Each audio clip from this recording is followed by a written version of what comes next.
podcast. I am your host, Bill Fegis, and today we will be discussing the creation of a short-term plan. For the past 7 weeks, we have discussed people and building talent in your business. Now that a great team of A players has been assembled, it is time to transform the business. The team's first task is to develop plans, both short-term and long-term, to align the organization to a common direction and set expectations on performance. It is impossible for the team to hit the company goals if everyone does not know the goals. Short-term plans provide a roadmap for daily management and incremental improvement of the business to ensure maintaining a solid foundation. Long-term plans provide a path for the business to utilize breakthrough thinking to drive aggressive, profitable growth on top of the solid foundation. In this podcast, the focus is on short-term planning. The short-term plan covers the next annual fiscal calendar period and sometimes is referred to as the annual operating plan, or AOP. There are numerous approaches to implementing short-term plans, but they can be divided into 3 categories. 1, top-down planning, 2, bottoms-up planning, and 3, run rate planning. Top-down planning, as the name implies, begins with the chairman, the board, and/or the CEO providing the leadership team with a set of financial objectives. These objectives would typically include revenue, profit, which could be measured as EBIT, EBITDA, or net income, working capital, CapEx, free cash flow, and financial return, which could be measured as ROI, ROIC, or ROA.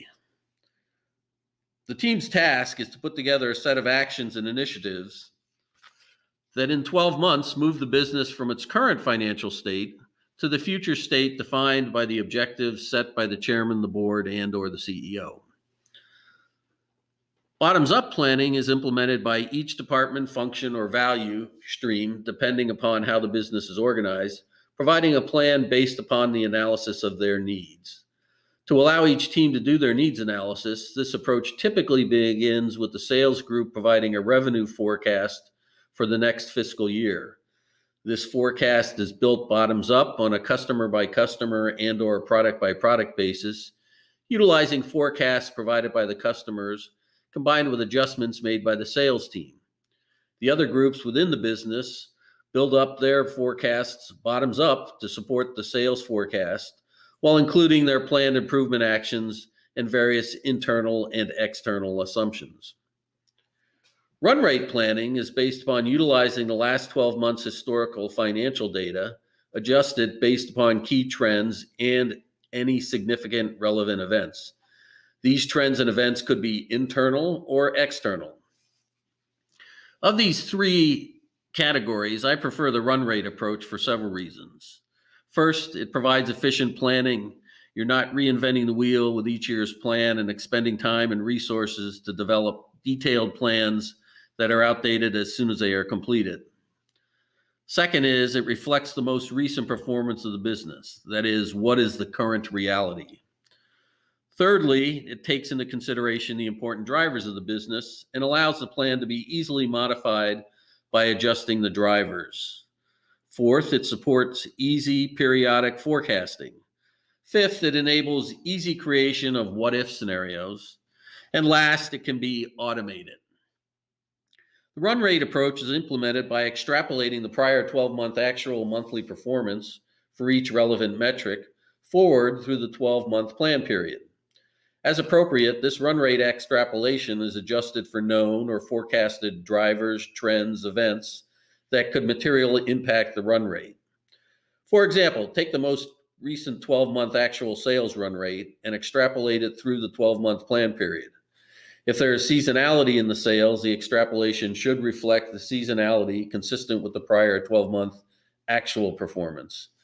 Potential adjustments to the 12-month plan that could be made by the sales team, for example, are significant sales decline due to an end-of-life event, either for a customer program or a product, recent or planned new product introduction that could significantly improve sales in the 12-month plan period, or a significant new customer that could favorably impact sales. Also, a new program in an existing customer that could favorably impact sales. A one-time program that occurred in the prior 12 months and does not reoccur in the plan period needs to be adjusted. And finally, price increases could be a driver. Some other example drivers that could be included in run rate adjustments include annual wage and salary increases, material cost increases due to inflation, and sales increases tied to GDP growth. In addition to the financial portion of the plan, the team needs to create the operating portion of the plan. The same run rate approach applies to the operating portion. This portion of the plan should be built around STGDCG. The acronym stands for S for safety, T for talent, Q for quality, D for delivery, C for cost, and G for growth. These operating elements should always be prioritized in this order. Safety is always number one. Talent is number two, since you need the right people on the bus to operate the business effectively. Quality is number three. If you do not have excellent quality, it adversely impacts delivery and cost performance, which then impedes growth performance. The key is to have the right talent on the bus to develop a robust short-term plan that ensures the team is building and maintaining a solid foundation of safety, quality, delivery, cost that supports strong, profitable growth. Typical short-term plan deliverables would include the financial and operating schedule. Let's first discuss financial schedules. The business should identify a standard set of metrics that measure financial performance. Teams should determine what the right financial metric schedules are to ensure the fiscal foundation of the business is maintained while supporting incremental continuous improvements. The financial health of the business is paramount to maintaining a strong operational foundation. Here are some example financial schedules. They may need to be modified to fit your business. First schedule would be an executive summary. This would show plan to current year comparisons for sales, EBITDA, CapEx, cash flow, and sales per employee. Would also show key initiatives during the plan period, and finally, critical issues during the plan period. The next schedule is budget assumptions. On this schedule, you would show salary wage increases, benefit increases, direct material inflation, macroeconomic growth, for example, due to GDP growth, key industry segment growth, and finally, any restructuring or consolidation. The next schedule would be an income statement. This statement should be structured to have the relevant financial income statement metrics to your business. It should include a 3-year history, the current year, year to date, next year full plan year, and next year plan in monthly increments. In addition to the income statement, you should also have a balance sheet following the same format with a 3-year history, current year to date, next year plan, full year, and next year plan in monthly buckets. And to round out the financial statements, there should be a cash flow statement. Once again, showing a 3-year history, current year to date, next year plan for the full year, and next year plan in monthly buckets. Next schedule would be a sales/EBITDA bridge. This should show the current full year forecast versus next year full year plan and bridge the key items that are driving the change in sales and the drive in EBITDA from the current full year forecast to the plan. Next should be included a CapEx summary. This should be broken down by categories that your business uses, for example, strategic initiatives, financial and risk mitigation projects. And finally, there should be a schedule showing potential upside, downside items to the plan. In addition to the financial schedules, the team needs to create operating schedule. The business should define a set of KPIs, key performance indicators, that measure operational performance. It is incumbent upon the team to determine what the right KPIs are to ensure the foundation of the business is maintained while also making incremental continuous improvements. Your customers' expectations are always growing, and your competitors will do everything in their power to improve their performance and steal your customers. The best defense to this is a good offense, which means continually raising the bar on STQDCG. Here are some example KPIs for each element of STQDCG. They may or may not be relevant for your business. Safety. First metric is OSHA recordable incidents, which is the number of incidents occurring during the plan year. Second is OSHA total recordable incident rate. This metric normalizes the incident rate to account for businesses of different sizes and number of employees. The U.S. Department of Labor publishes TRIR statistics by various categories, which provides excellent benchmarking data. Third safety metric is near misses. As with all KPIs, it is valuable to have a leading indicator metric to allow preventive improvement actions rather than reactive improvement actions. A near miss KPI can provide leading indicator data so the team can prevent incidents before they happen. Second category is talent, or T. One metric here is positions filled internally. This metric measures the percentage of open salaried positions that are filled through the promotion of internal candidates rather than through candidates recruited externally. It measures the effectiveness of your hiring and internal talent development processes. Second metric under talent could be open positions. This metric measures the effectiveness of your talent acquisition process and should be done for both salaried and hourly positions. Too many open positions indicates a lack of resources required to implement initiatives required to achieve the plan. A third talent metric would be employee turnover. This metric measures the churn of your workforce and should be done for both salaried and hourly positions. The focus should be on voluntary turnover, since this indicates how effective the business is at retaining talent. Next category is quality. First metric is warranty DPM, or defects per million, which is measuring the external quality to the customer. The rate of units returned as measured in defects per million, or returns per million. For transactional functions, the external quality KPI could be the number of customer complaints received or abandoned incoming customer calls, for example. Other quality metric is internal DPM. Internal quality can be measured in numerous different manners depending upon the business. For a manufacturing business, a good internal DPM would be rolled throughput yield, which combines the defects as measured at multiple points in the manufacturing process. For transactional functions, the internal quality KPI could be the number of receiving areas or inventory cycle counting errors, for example. Next category is delivery, OTDR, or on time to customer request date.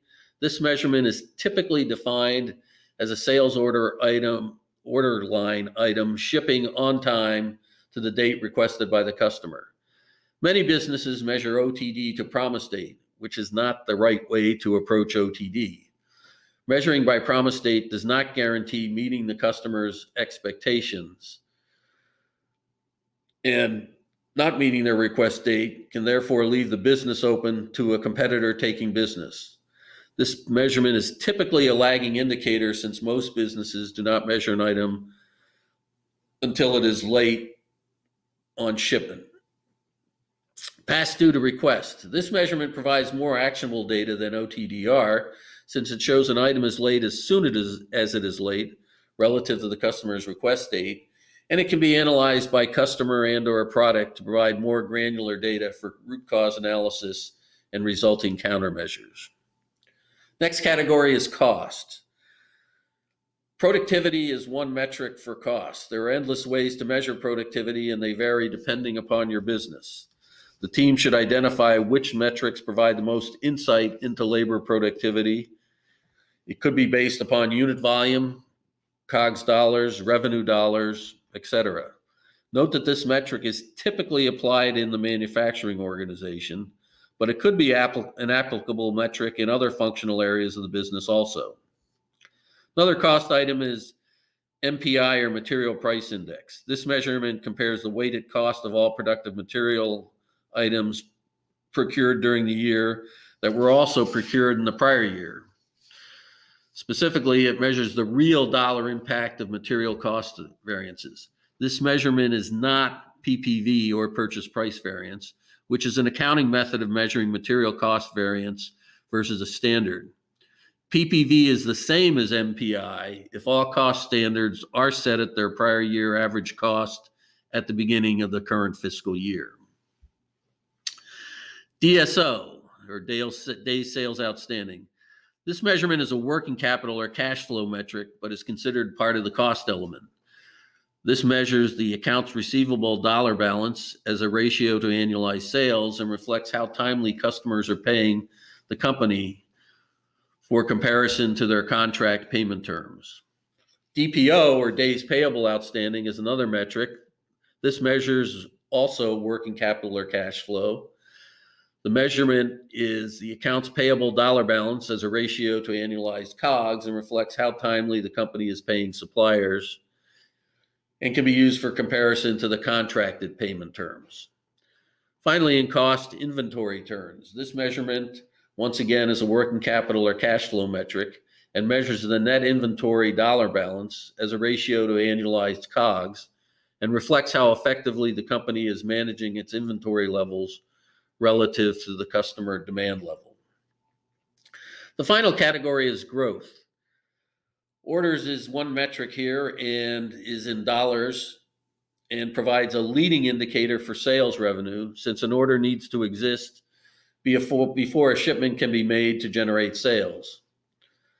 Second KPI would be sales, which measures in dollars the growth of the business. Third potential KPI here is NPI, or new product introduction sales. Typically, a new product would be defined as a product that has been introduced in the prior 3 fiscal years. Depending on the business, the 3-year window could be longer or shorter. For example, in the mobile phone business, the window would probably be 6 to 12 months due to the short lifespan of these products. This measurement measures the vitality of the new product development process and how effective that is in introducing new products. The business level financial and operating schedules should be reviewed by the leadership team monthly.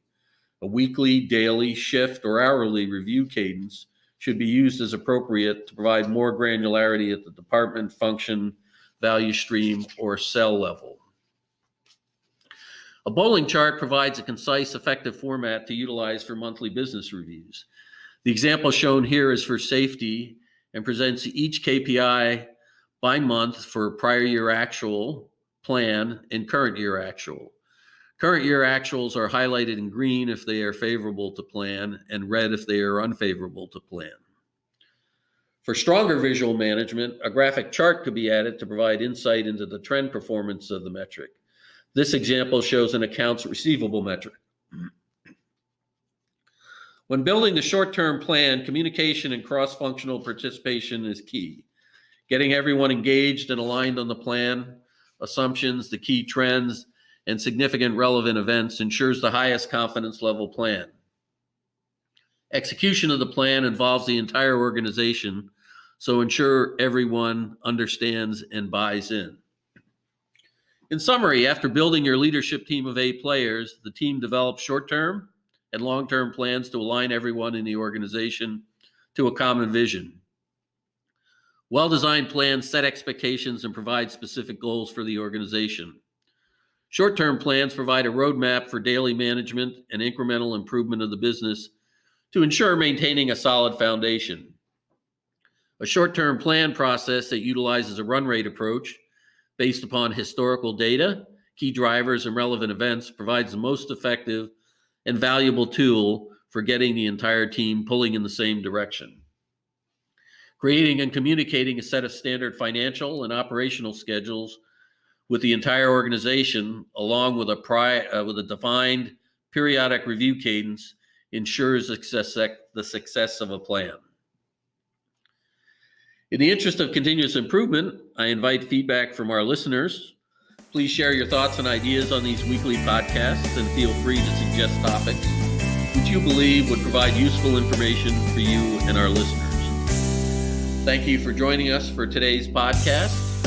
Please come back next week when we discuss long-term planning.